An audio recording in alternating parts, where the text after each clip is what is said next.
Well, happy New Year. Happy Golf New Year. It's the PGN Par 4. Remember us? I'm Matt Geica with Zac Weiss, and we have dug into the first part of the new golf season, even though it's way out west, even though it's in California right now as far as the touring side of things. It's in other parts of the world. It's certainly not in the Northeast or the Midwest of the United States, but perhaps we can get to some more alternatives. In fact, we'll talk about an alternative to traditional golf here to start the show. But first of all, just going to be back with all of you. And I will say our resolution is to do a few more of these in the new year, but I don't want to make any promises and disappoint with high expectations. But Zach, good to see your face again. It has been a while. I think it's been maybe more than a year, or maybe even exactly a year since the last time we did one of these. I couldn't even tell you, Matt. Yeah, it might even been after the Ryder Cup in 2023. So yeah, more than a year. I know we did one after that. That's the last one I remember is Ryder Cup reactions, and now we're what 8 months away from Bethpage Black. So we're back around again on the other side. But as I alluded to, Zach, it is January. I posted on the website last week on Pittsburgh Golf Now.com about how I just want to enjoy golf more in 2025. It felt more of a job for me in 2024. Didn't meet my high expectations after a really nice 2023 on the golf course. The game gave me a lot of joy there. Not so much last year, less time, I think, and like I said, it felt like an obligation, not something that I really want to do, like a pastime. So maybe trying to take it a little bit less seriously on the golf course. And speaking of less seriously, good segue into the TGL, the so-called Tomorrow Golf League. We're recording this on a Tuesday, so tonight we'll have another edition of the TGL, the second episode. And I say episode because it is a TV show, first and foremost. But we'll have Tiger's team in Jupiter Links taking the, I was going to say taking the course, taking the turf. I will say I'm pretty fascinated by what they've set up down there, and I'm curious what got blown over in that storm last year, and if it's even better now. I'm imagining it is. But what were your first impressions of the TGL? Because it's something totally new. I think I shook my head at it when it first was announced. Like, do we need another golf product while literally touring events are going on right now in January? The season has begun. For me, it felt like a better fit maybe in late fall, but perhaps I was wrong. Perhaps this is just what we need in the depths of winter. So how did you feel about the first edition of the TGL?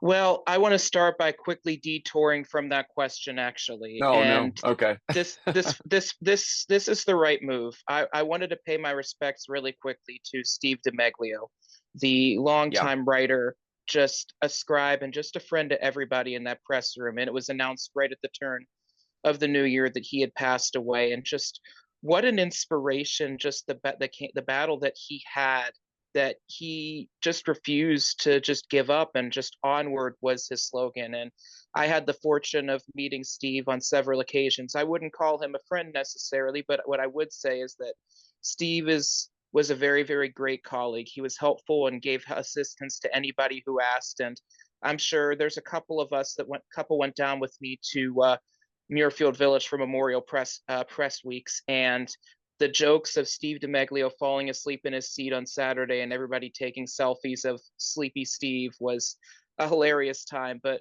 Steve was a pro's pro. A lot of people knew him from his work on the baseball beat, but the transition that he had on the golf beat was just so exceptional.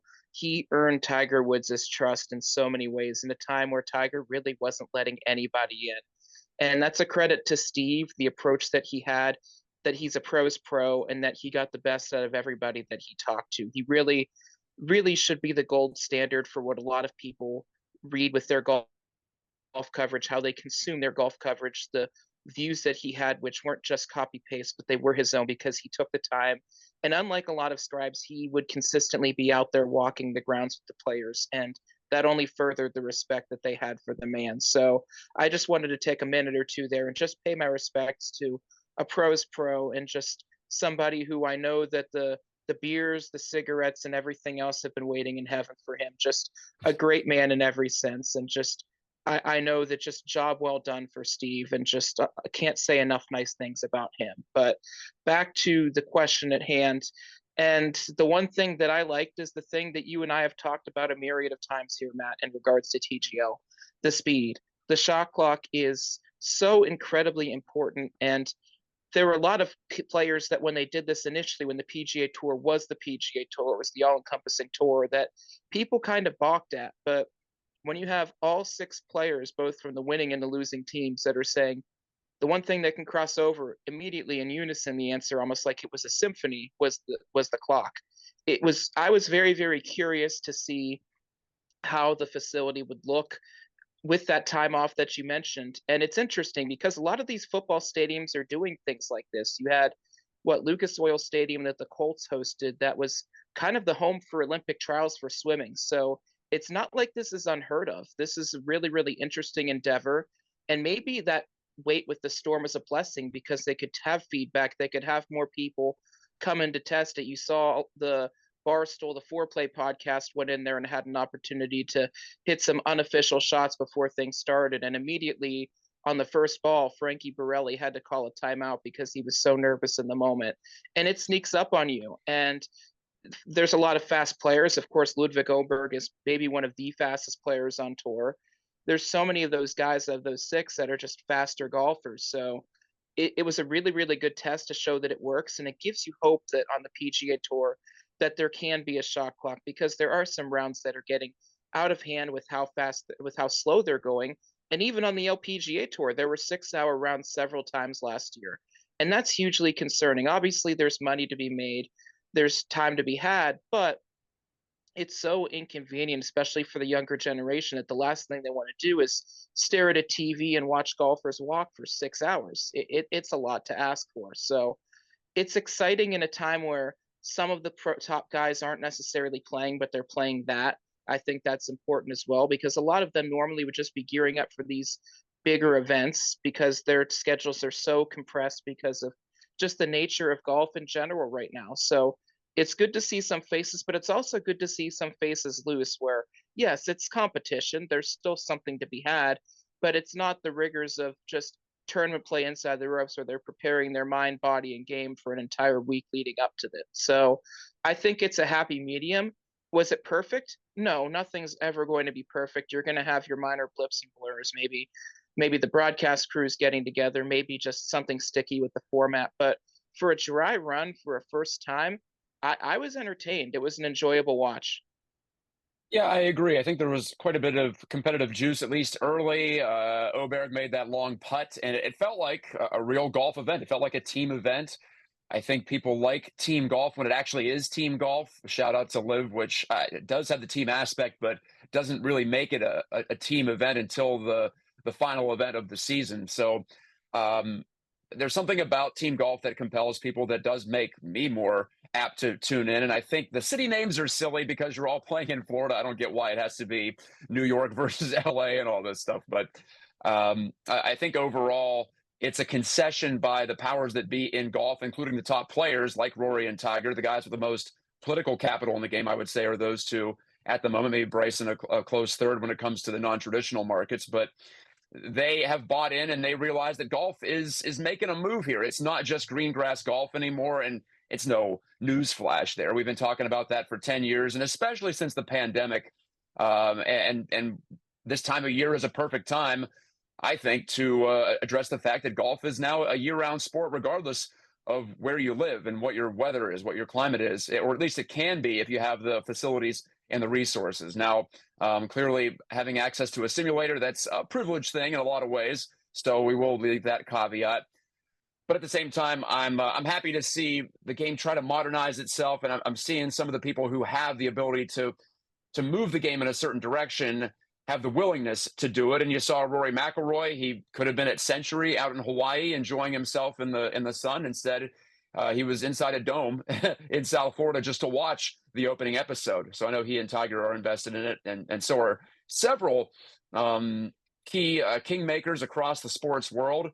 So that part of it's interesting too. You do have a lot of capital invested in this thing. So we still have several weeks to go in the inaugural season. Like I said, we're recording this on the afternoon of the second episode, which Tiger will feature in prominently, I'm sure. So there's a lot to see as far as where the ratings go. Ratings were pretty decent, just over 1 million on traditional platforms on ESPN. Actually, it outdrew the Pitt Duke game that preceded it, men's basketball from the college ranks. So I think that's pretty good too. So there's some aspects of it, some curiosity, and much to be determined on where the staying power is. But for me, Zach, it was relatable because I play simulator golf at times, and I understand what it's like to hit into a screen and some of the difficulties of that. What I can't relate to is having actual turf to hit off of, or a green complex that transforms itself topographically with all these hydraulics. So that part was, I suppose, aspirational. But there was some small part of it. I don't know about if you felt the same way, but like, oh yeah, pros, they're just like us. They hit into a screen indoors sometimes.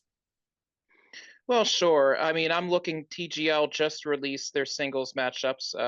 It's going to be Justin Rose versus Tiger Woods on hole 10 and 13. Colin Morikawa versus Kevin Kisner on holes 11 through and 14, and Sadi Thigala versus Max Homa on holes 12 and 15. So it's interesting, and it's also I like the fact that these are guys that might not normally play with each other. You had a guy like Shane Lowry that's playing with, you have a major winner, I mean, and they're not on the same side. Then the Ryder Cup, they're on opposing sides. I mean, so it's interesting to see the camaraderie that these guys build, maybe building friendships that either the public doesn't see or maybe you don't organically see that just happen on the course and the spirit of winning. So there's a lot to be said for the fact that Wyndham Clark and Shane Lowry are teammates and they make it work. And of course, there's a lot to be said because you get to see a lot of these guys' actual personalities versus what's manufactured out on the course or what's manufactured through a social media video where they try to make you feel. I mean, the ratings for the second week are going to be probably really good just because Tiger's playing. I mean, it doesn't matter how good the golf is. The fact that Tiger's playing is going to get people to watch. His Sunday Red might cost way too much damn money, but there's still an Yeah. investment for what he's able to do on the golf course. I mean, if Tiger Woods sneezed, it'd probably be a $70 bill on that website. But hey, regardless of that, I mean, I would say job well done on the first adventure. It made me more excited than frankly anything I had seen on Live. And I think that's just because it's exciting to watch. You have guys that are competing and it just doesn't feel as, I mean, it's manufactured, it's television, but it's not manufactured in the sense that it just doesn't feel like it's forced down my throat. Yeah, let's segue into Live now because we didn't really get any big signings this offseason. There was the rumor of Tony Finau, among others, going from the PGA Tour to Live Golf. Live coming up on its fourth season. I suppose its third real season. The first season was thrown together and mishmash set of invitationals, whereas the last couple of years have had more of a consistent rhythm, and you had the team championship at the end, of course, and it has followed that format. So Liv just announced some new sites for its tournaments this year. Liv will continue, and I know we're all wondering: is this thing going to go on for very much longer? Will it have staying power? Will there ever be a partnership between the Saudi Arabian PIF and the PGA Tour Enterprises, whatever you want to call the entity that runs it now? Those questions unanswered. We do know Liv's going to be going to Indianapolis. It's coming to where I am right now in the state of Michigan to a new course there. So exploring some different markets in the Midwest, staying in Chicago. I always felt like that would be the best idea for Liv is to, when it's in the U.S., go to markets that don't have a lot of professional golf, at least regularly over the years. So I think that approach is all right, but no splashes this offseason, Zach. Eugenio Chacarra, in fact, a rising star in the world of golf, or at least he was coming out of college, won immediately on Live, but it looks like he's going to be going elsewhere. He's not going to be on the Live Tour this year. And he had some pretty stinging remarks about how it's really just all about the money on Live because you can't get the world ranking points. And he felt like he was at the very least misled, if not lied to, by Live leadership when he signed on that they were going to seriously pursue it. It looks like Live has essentially given up on the OWGR, which can't say I blame him because it looks like it's not going to happen anyway, at least not without an agreement with the PGA Tour. So some of the air coming out of the balloon here, and you could argue there wasn't much air in the balloon to begin with, considering the amount of people who were watching, whether it be on linear television, which wasn't a lot, or on their website. That's where I access it when I do watch it. So for me, Zach, the Live on-site experience is really good, but it's just not breaking through. For me, there's just not enough golf fandom out there. There's not enough people who care about golf that much to allow it to really carve out its own space and make it viable for all the money they're paying some of these pros yet. So How are we feeling about Live? Is this the swan song, and do you feel like 2025? I know we're gonna have some predictions later, but how do you feel about where this league is going, and does it have any juice left to extend beyond 2025? I think that golf is in very serious trouble right now, Matt, with how we digest it. Plain and simple. This disagreement needs to be over. Whether that's joining forces, whether that's Live folding, whatever it is, Live doesn't really have an identity anymore. I mean, false promises, like Eugenio said, are very, very true. If it's about the money, they've got very deep pockets, and that's why it's still going. But what's Live? I mean, Live's filled with a lot of 40, 50 sums that really can't contend in the majors much anymore. Of course, you have Brooks Koepka, who won a major, and Bryson DeChambeau, who's won a major since joining Live. But I mean, the whole point was that Eugenio was with Sergio, the Spanish contingent, and just it just fell apart. And, I mean, the whole thing about Greg Norman, oh, well, Greg Norman's kind of out of the picture. Maybe that'll get it going. It really, really hasn't. And it just seems like a faceless dragon that's just continuously just blindly going off and trying to figure things out and just going into course correct. And it's not working. It's not resonating. It leads to more questions than it does answers. And I mean, you have so much. They promised they were going to get world ranking points. That was a false promise. You promised that everybody was going to get into majors. Some guys have played their way by winning majors, and in Joaquin Niemann's case, he's gotten into the last two masters by invites. So I mean, they're still getting opportunities, but it almost feels like it's in spite of itself. So at this point, to me, Live just doesn't feel like anything more than a glorified exhibition because it feels like a politician with a lot of half-assed, half empty promises, quite frankly. And I say empty because the stock is down. There's absolutely a honeymoon period. They deserve that grace. But when your product is not improving and it's making the same mistakes time and time and time again, eventually somebody's got to get to the phone. I think really what it is they're trying to politically power play themselves to have a seat at the table. And they've done that and give them credit for that. But it almost seems like there's a hopeless stalemate. I mean, if anything, you have a guy like Rory McIlroy who was kind of a puppet for Jay Monahan, quite frankly, because quite frankly, Jay Monahan was a puppet to the tour and didn't represent his best interests, which really hung McIlroy out to dry. And he lost integrity because the commissioner didn't really fulfill his promises. And it's just an endless cycle of false promise after false promise. And at this point, bygones be bygones. I mean, just let them have a seat at the table and figure it out. I mean, it's going to sting for a lot of people who have political morals and personal morals, and I understand that. But at this point, sometimes your best friend is your worst enemy, and keeping them close sometimes might be able to be a little bit more beneficial. And you can have the guys like the Saudi board that really get a laugh, or Phil Mickelson that get a laugh out of it, but a guy like Bryson DeChambeau in the PGA Tour right now would be exceptionally needed. I mean, he's not only taken off and really bettered himself as a golfer, made himself more likable, but his ability as a YouTube streamer as well as a YouTube content creator, where he had a guy that hit a hole in one on his fifth shot to win $100,000. I mean, that result's not relatable, but the content is, and it's something that the PGA Tour doesn't have. It's a glaring weakness in its brand right now, and I think a deal would be great, but when you have guys like Tiger and Rory only saying, "Oh, well, we're in talks, we're trying to make it happen," you can only try so hard. The fundamental issues are the fundamental issues. At this point, for the good of the game, the health of the game, sometimes you might just have to swallow your pride and just say, "Hey, look, this is what happens." If that means that maybe a couple of tour stops are overseas, or maybe a FedEx Cup playoff event is overseas. Golf had a huge identity problem with so many TPC courses and so many overseas courses being, well, TPC courses honored and overseas not really looked at. And that's why Live really went in, because they saw a market. Yeah, we've got Cam Smith. Yeah, we've got Mark Leishman. We've got some of the top Australians.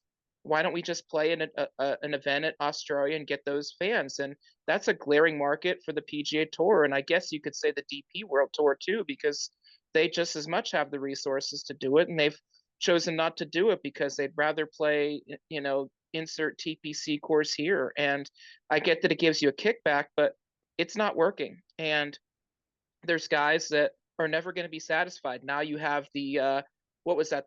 That top 10 that of the is going away. So there's a lot to be said there. So now that money's gone for the top guys, and the Yeah, top the guys pit. are going to Yeah. want a piece. Are going to want a piece of the pie, and that's not going to be an opportunity anymore. So how are you going to do it? You do these overseas events and you promise them a premium to show up and you say there's no cut. Look, bring your family, have a good time. I don't see anything necessarily wrong with that. It grows the game, it grows their brands, and the result doesn't matter. It's not going to be a major. Maybe make it at one of the top tour stops and just take it away. If you already took a top event away from Akron to put it in Memphis, what if instead of Memphis you put it somewhere else and then give guys a break in between that stop and then move it? Or maybe you put the BMW in Germany. Why not? And just do something like that and have something like that happen and then a week off. So have the guys and have an opportunity to get some rest in addition to it. I think the problem with golf is the off seasons aren't long enough. The tour stops, so many of them are nondescript, and some of them are favorites, some of them aren't. And the top guys are not playing a lot of the non-top events anymore. So maybe if you incentivize it, give them some more money, then maybe they're willing to play along a little bit. I mean, you have a guy like Rory McIlroy who said, "Look, I played too much last year. I'm going to take another event or two off." And because of how it is, and now they've catered to these guys by not fining or suspending them anymore for missing these essential events as much. I mean, what's the point of it? It's all one endless circle, and it's really because golf has cannibalized itself. And it's a shame to see because the talent is as immense as it's ever been, but so is the divide, and that's where the real problem is going to lie in here, Matt.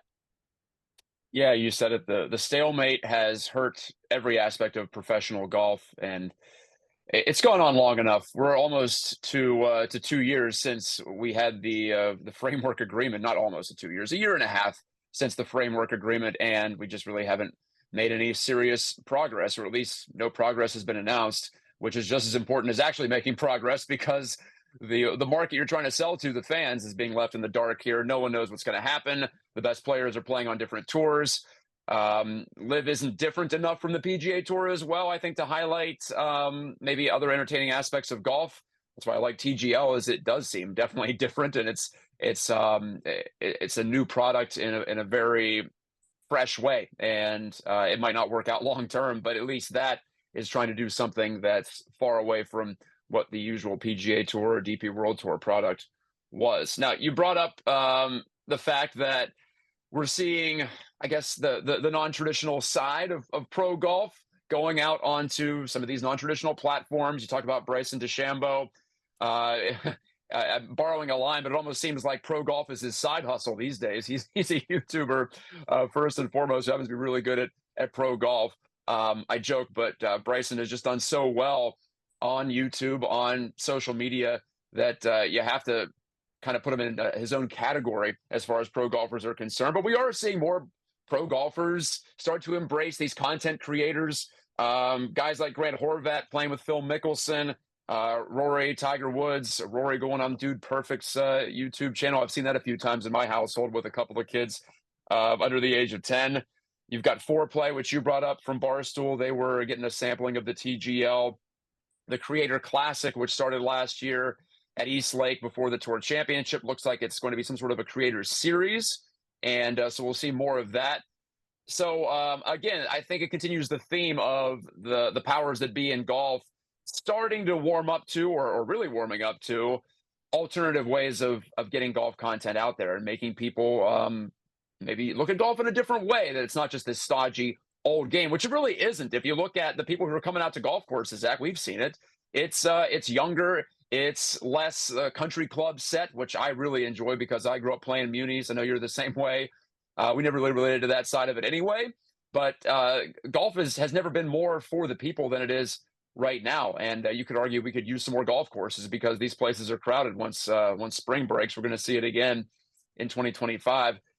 So what's your general feeling about the direction of golf in that way, about how we're seeing these folks, in some cases really talented amateurs, in some cases just regular Joes and Janes, but getting a chance to cross the streams with some of these pros and see them take a liking to it. I feel like in some ways it might be opportunistic, a way to build your brand or another way to build your brand, but it also feels like to me golf going back to its roots, and the roots being a game that everyone can play, not just for the folks who are in the upper crust.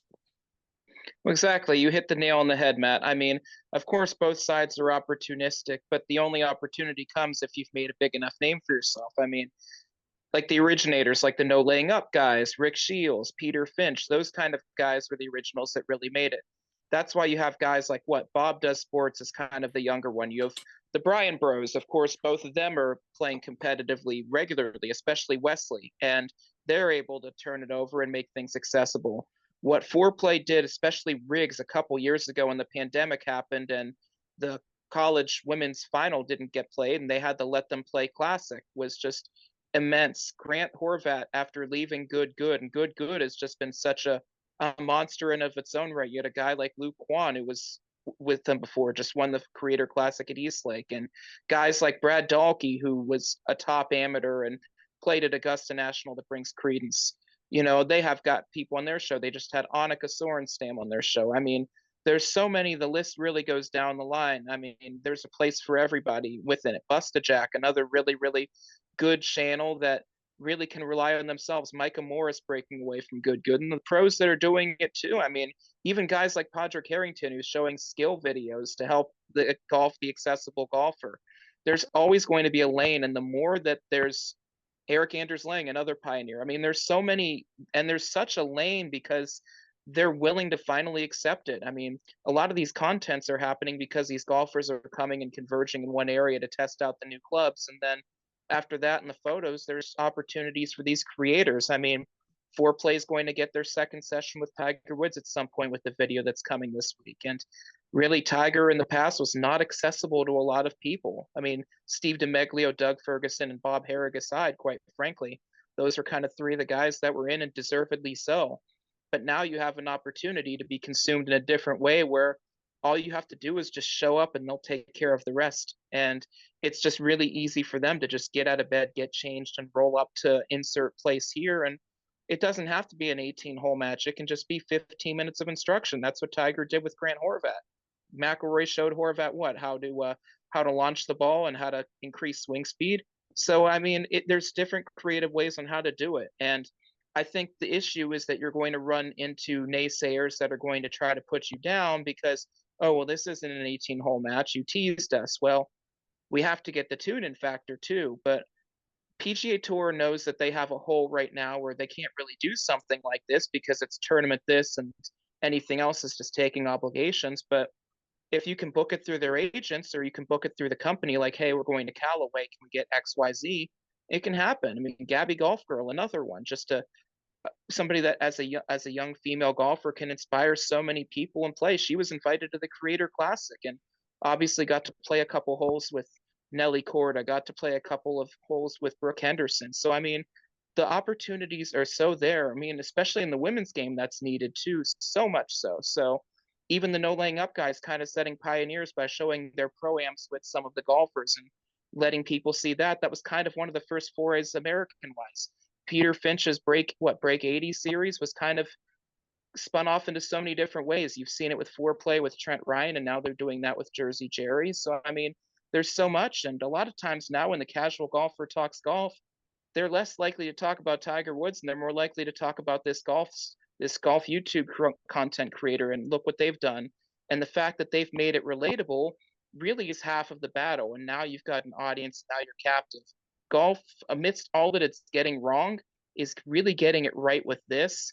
And it's really a saving grace because now there's a lot of cooperation and now you're going to have a tune in factor. So while the Hawaii tournament, I would say, is a bummer, because of who wasn't there. You have some withdrawals, you have some misses. Of course, the playoff was exciting. I mean, don't get me wrong, but it didn't really excite me for the season that's to come. But what has been exciting is that so many of these golfers are really showing up on these content sites and they're showing it. And it doesn't have to be, I'm watching this for 3 hours. It's, I'm in and out the door in 30 minutes. I mean, it's perfectly lengthed, it's perfectly edited, and these editing teams just do yeoman's work and do not really get the recognition they deserve. But it's a credit for as many things wrong for as golf is going, there still are some saving graces, and that might be the biggest one.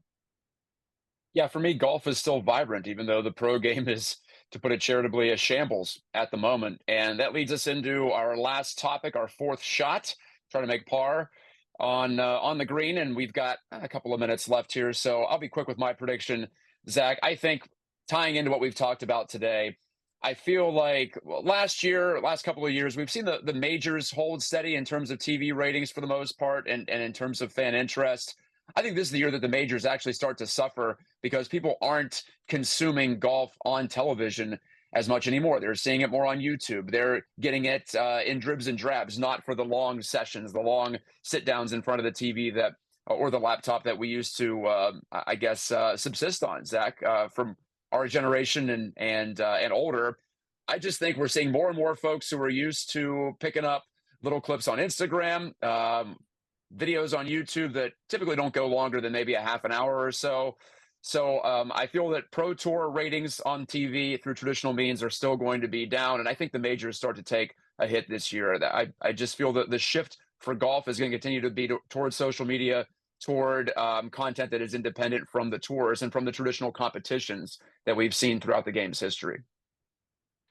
I think you're also going to see less attendance at some very important events because fans are getting priced out and not necessarily having the alcohol sales. I mean, what was that? The PGA of America prices came out and just ridiculously overpriced to the point that even the USGA released their prices for the US Open cheap plug. It's at Oakmont this year. And Yes, it it is. looks, and the prices are fairly affordable by and large. So, I mean, that says a lot too, especially in the practice rounds. But my quick predictions: no Americans win a major this year. Rory McIlroy wins the PGA Championship, but Americans win the Hmm. Ryder Cup. Okay.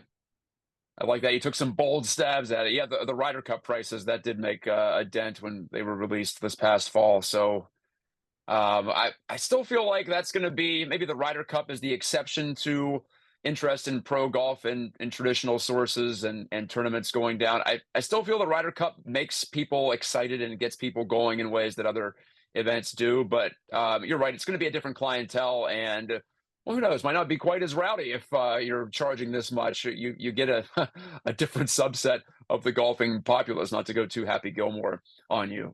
Speaking of which, is that out yet on Netflix? I didn't even check that out. I have no idea. No, Okay. neither is the next season of Full Swing. Oh, okay. So that I knew Full Swing was coming up at some point, but not quite yet. It's usually in February. So we've No. got some stuff to look forward to. In addition to the TGL and all the usual early season PGA Tour stops. All right, Zach, I'll talk to you later, buddy. Thanks again. I appreciate your time. All right, see you in 3 years. Yeah, right. Hopefully not. Hopefully it's closer to 3 weeks than 3 years. This has been your PGN Par 4. Access our content at PittsburghGolfNow.com. Like Zach said, it's a U.S. Open year, Oakmont. That's only 5 months away. So we're going to have a little bit of a run up in terms of coverage. We already have. Zach has been on site, boots on the ground there. I believe Alan Saunders posted a story for us last summer too. So yeah, the countdown is already well underway to Oakmont, the return of the men's U.S. Open. So a lot to look forward to in 2025 when it comes to golf. We'll be there with you. Talk to you next time.